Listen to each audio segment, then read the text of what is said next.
In this video, we're back to work on the Model R. We're going to pull a valve cover, clean up everything inside, pull the injectors, and clean those as well. So stick with me and I'll take you along for the ride.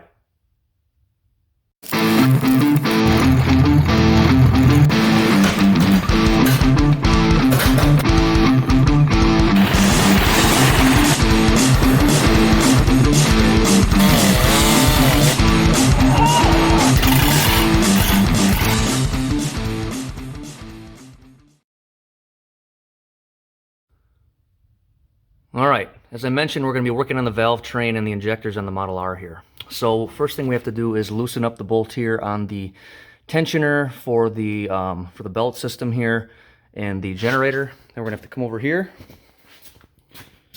around to the other side. We're going to have to take off the bolts here for the brackets on the generator, and then that'll fall away. And then we're going to have to go ahead and unbolt the valve cover and pop that off. So I'll get that set up and I'll show you once we got it cracked open. All right, we've got our valve cover off, and as you can see, she is just filthy in there. So I got a bunch of degreaser, engine degreaser, so I'm going to spray this thing down and see if we can get some of that built up crud off of there. And you can see it's pretty big bad oil buildup on there. So we're going to spray that down and see how that looks when we're done. So I'll show you once that's done. All right, so I've already loosened up our fuel line using a 3/4 inch wrench. Now I'm going to take off our retainer here. That is a 7/8. So we're going to go ahead and loosen up our retainer nut here. Oop. Righty tighty, lefty loosey.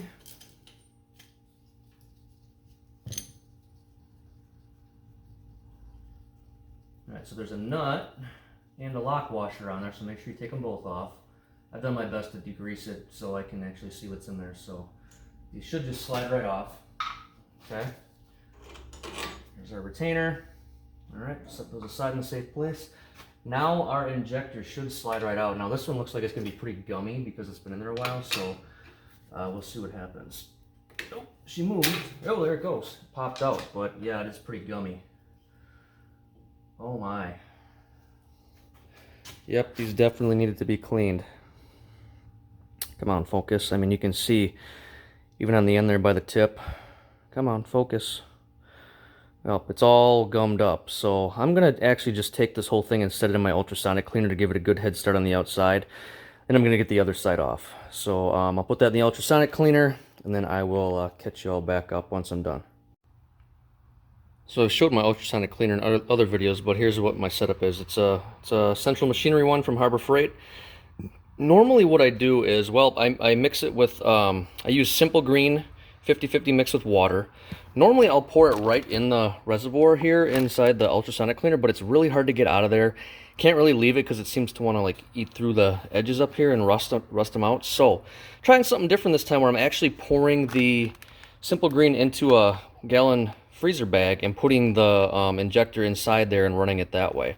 So we're going to see how that works. Other guys have shown that you can put stuff inside of like a glass jar and this and that, but I've tried that and it doesn't seem to have the same effect as using a as it just being in the reservoir. So we're going to try the plastic bag this time and see if that trick works. But I'm going to let this go while I'm pulling out the other injector, and I'll show you the results when it's done. So stay tuned. All right, I've got the first one out. It actually cleaned up pretty good. So I did take a wire brush to it with some brake clean to get the rest of the gunk off, but now I'm going to start disassembling it per the manual here. So once I get it disassembled, I will go ahead and show you what it looks like. All right, well, I've got everything disassembled, but it actually looks, this model looks a little bit different than the one in the manual. You can see, looks like that tip pushes all the way in and through. I can't see that this one does that. It appears to be a solid piece here. So I'm not going to try to force that. Also, that piece has like a cone shape to it. This piece does not. So this looks different. So this is a Bosch. Whoops, focus. Yep, this is a Bosch.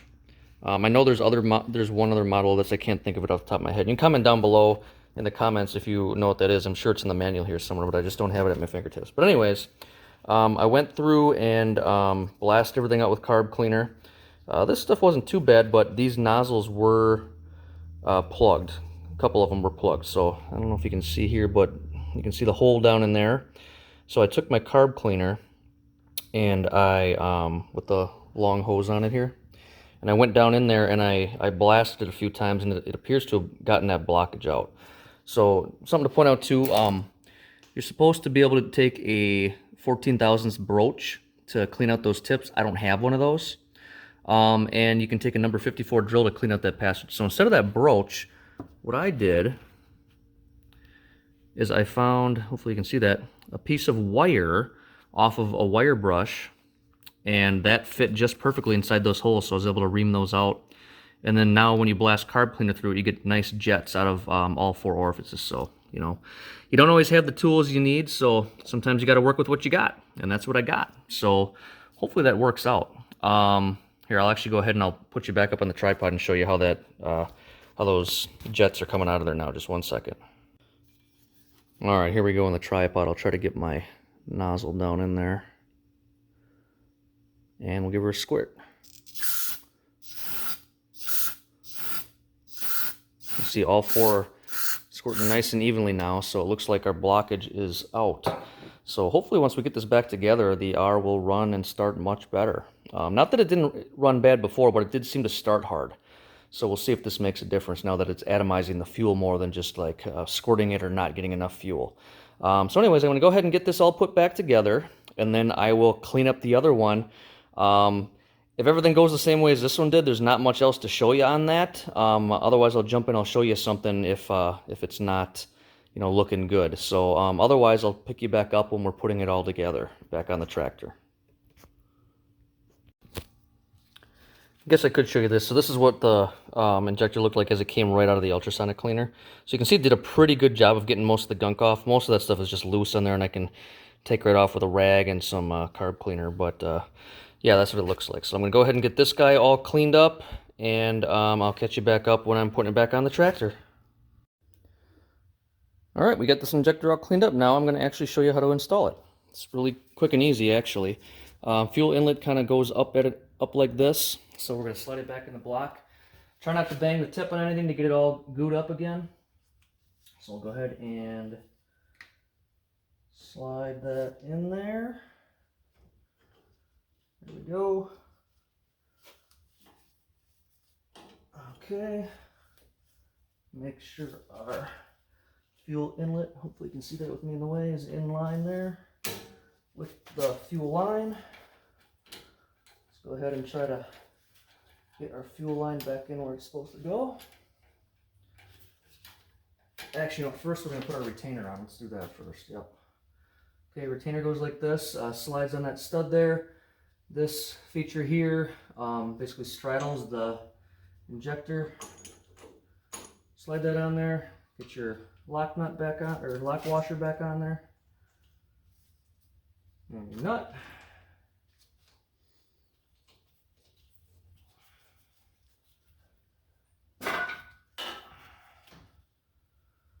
All right. Oop. Tighten it down there as far as I can with my hand. And we'll take our 7/8, snug it all the rest of the way down.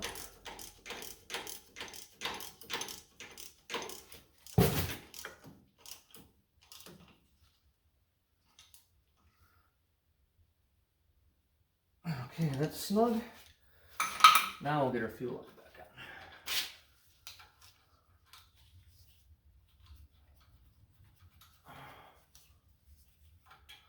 on. A little crooked, so just make sure we get her lined up.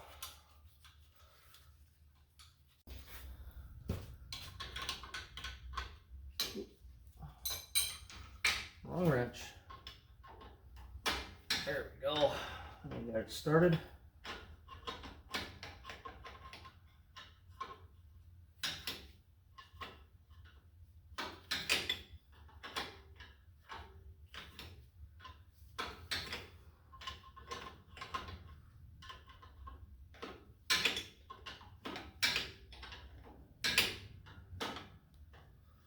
There we go. Now we're going to snug that right up. Okay. Now it's back installed. Now it's back installed. Now we're going to see about getting those valves adjusted. So I'll catch you up once I get that ready to go. All right, we're back. So now we're going to work on adjusting the valves. So right now the tractor is not, it is compressed, so it's a real bear to turn over. So what you're supposed to do is come over here, pull back your decompression lever. Let's see if I can do this with one hand here, and then down here, flip our lever up, and now it'll lock us in decompression mode. So now we can go ahead and turn our tractor over by hand pretty easily compared to where we were. Okay, so now per the manual, we're supposed to look at number 2 cylinder intake valve, which is on the other side. Intake valve is the inside one right here. So we're going to turn that until we see that start to move, start to open.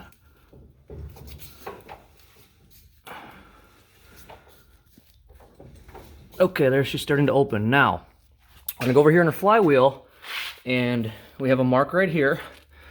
And let's see, we have some marks on the flywheel. Hopefully you can see that. So that one says number 1, bottom dead center, okay?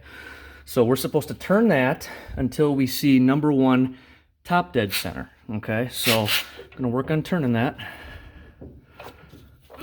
It's tough to do with one hand. We'll get there. Let's see, number 1.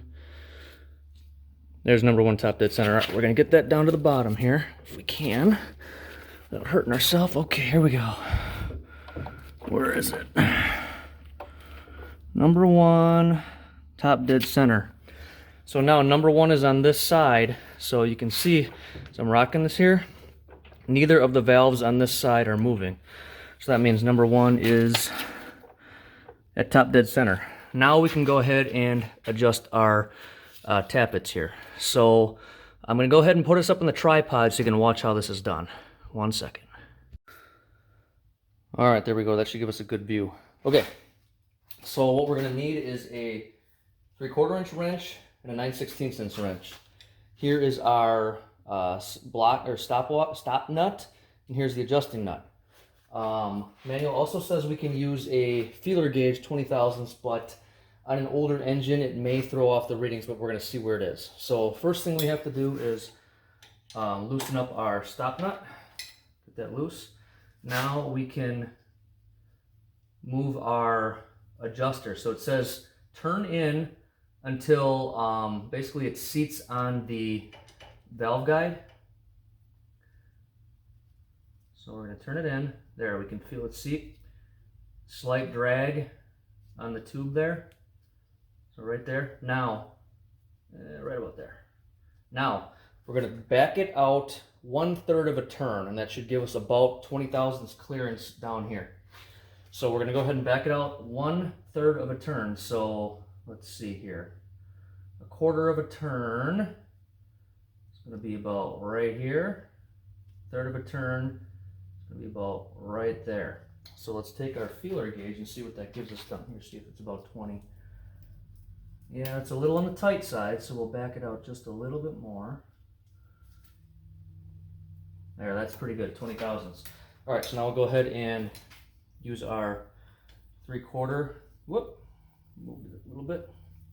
Use our 3/4 on the adjusting nut, and then we'll tighten our stop nut back up.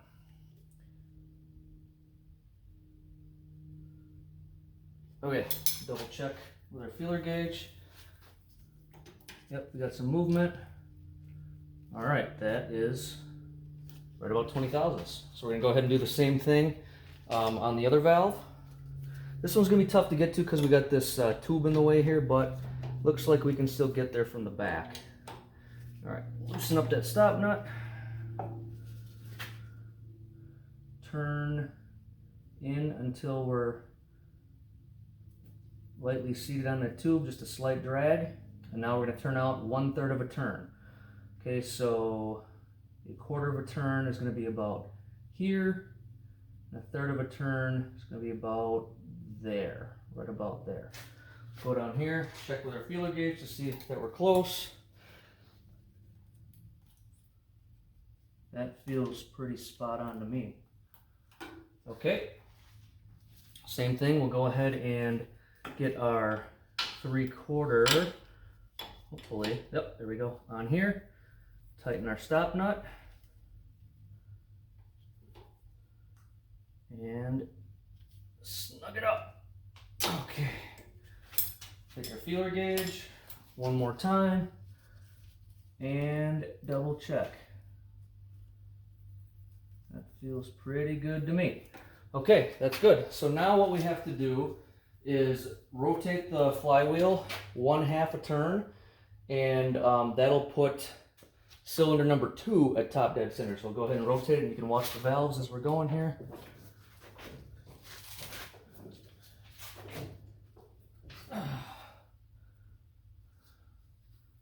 So that's going to be right there. Alright, so as you can see, valves on number 1 are moving, valves on number 2 are not. So we're there.